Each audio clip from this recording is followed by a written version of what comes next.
All right, let's dive into this tennis racket restringing stuff. You guys weren't kidding around with this source material. This is serious stuff. I'm impressed. Looks like we've got a listener who's as dedicated to their game as they are to understanding the finer points, huh? Definitely. And speaking of finer points, I know you all are all about cutting to the chase, no time for fluff, right? So let's take all this info. I mean, this pasted text is seriously comprehensive, and see if we can't turn it into something you can actually use on the court. Whether you're, playing for fun or gunning for that Wimbledon title. And I guess the best place to start is, well, how often should you be restringing your racket? The eternal question. It's one that even some seasoned players struggle with, Right, like is there some secret formula?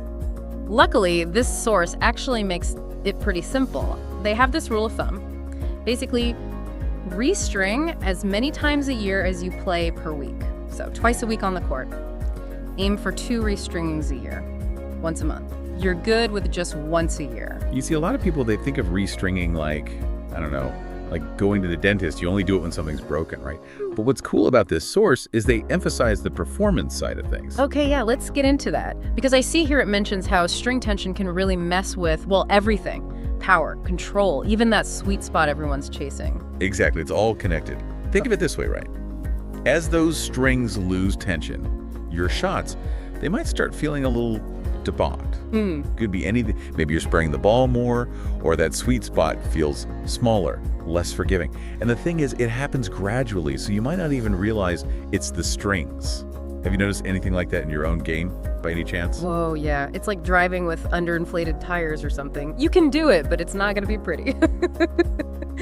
And speaking of things that can feel a little overwhelming, can we talk about the different types of strings out there? Because this tasted text, it's like a whole menu of string options. I don't even know where to begin. It's a lot. You've got everything from that classic natural gut, known for its unmatched feel, responsiveness. And then, of course, you've got your synthetic options. Those are usually a bit more durable, great for spin. Oh, and let's not forget the workhorse. Polyester strings, those seem to be everywhere these days, especially for players who like to really whack the ball, get that heavy spin. Absolutely. If you're all about that baseline game, dictating points with topspin, yeah, polyester could be your new best friend. But, and this is important, polyester, it can feel a tad stiff.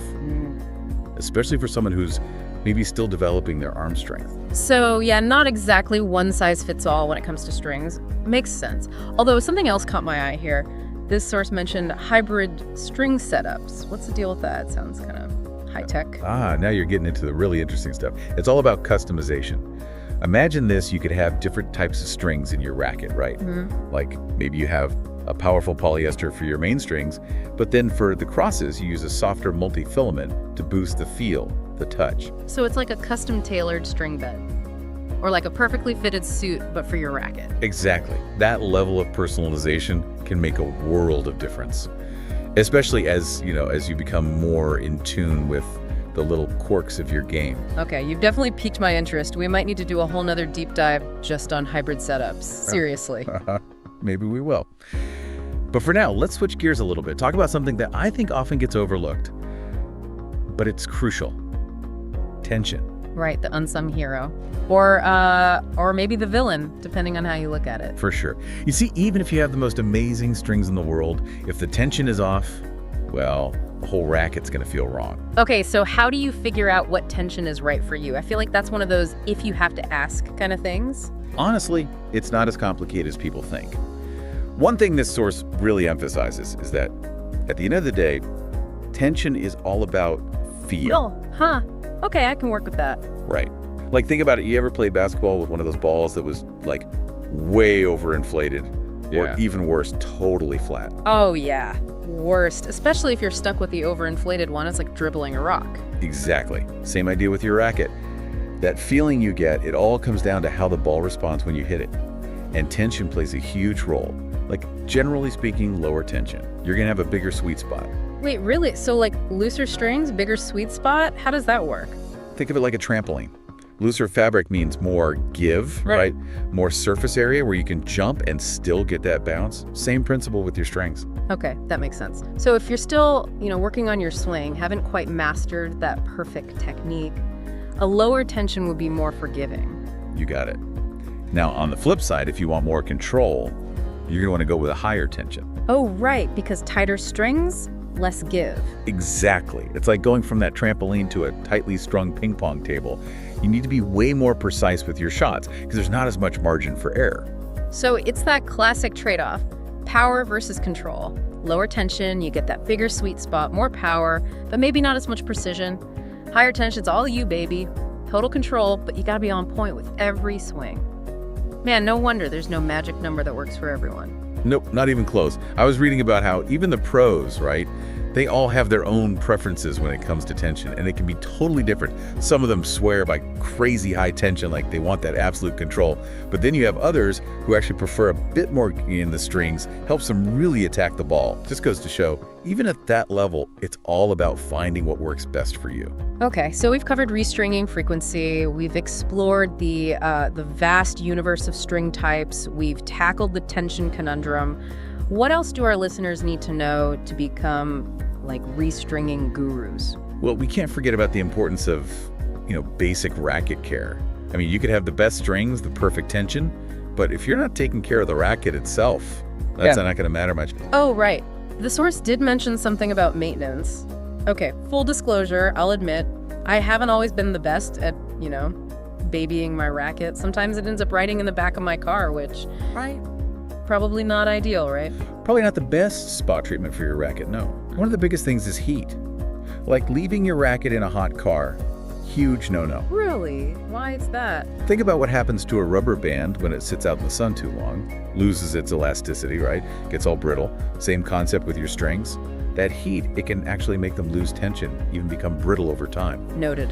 No more sauna sessions for my racket. Yeah. So, cool, dry place for storage. Got it.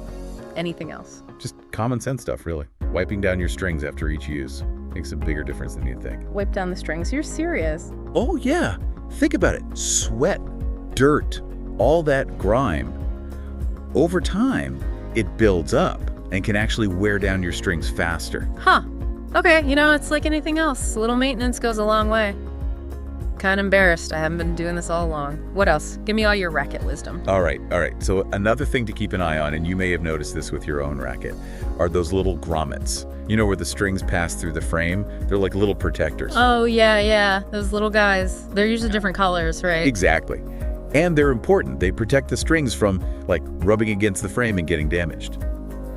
Problem is, over time, they can wear down, crack, and that can mess with your string tension, even cause the strings to break sooner. So really, it's all about paying attention to the details. I'm learning so much. But on that note, the source also mentioned knowing when to call in the pros.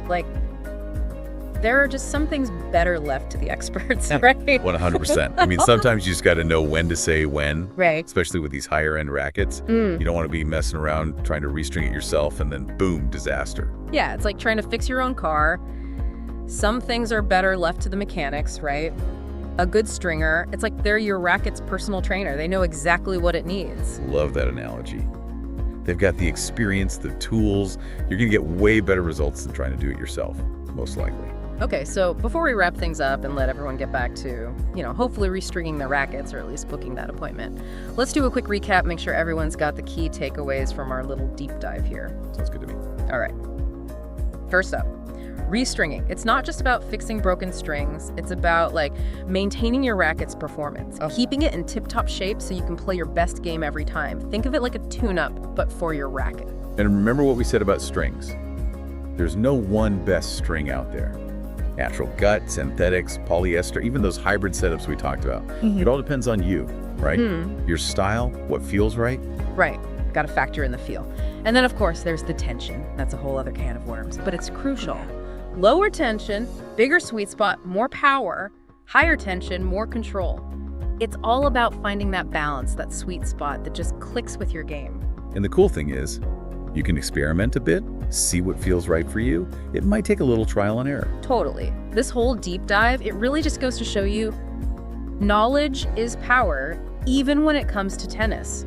Who knew there was so much to learn about rackets and strings, right? But hey, now we all know a little more, and that's always a good thing. Couldn't agree more. Even those little things like wiping down your strings after a match, it all adds up, helps your racket last longer, play better. Exactly. So next time you're on the court, keep all this stuff in mind, experiment a bit, see what works for you. Yeah. And hey, most importantly, have fun out there. That's what it's all about, right? 100%. Now go out there and dominate. That's all the time we've got for today's deep dive, folks. But hey, keep those questions coming. We'll be back soon with another episode, ready to tackle more of your tennis mysteries. Until then, happy hitting. We're the best stringer worldwide, passion and knowledge side by side. From badminton to tennis, we've got you covered.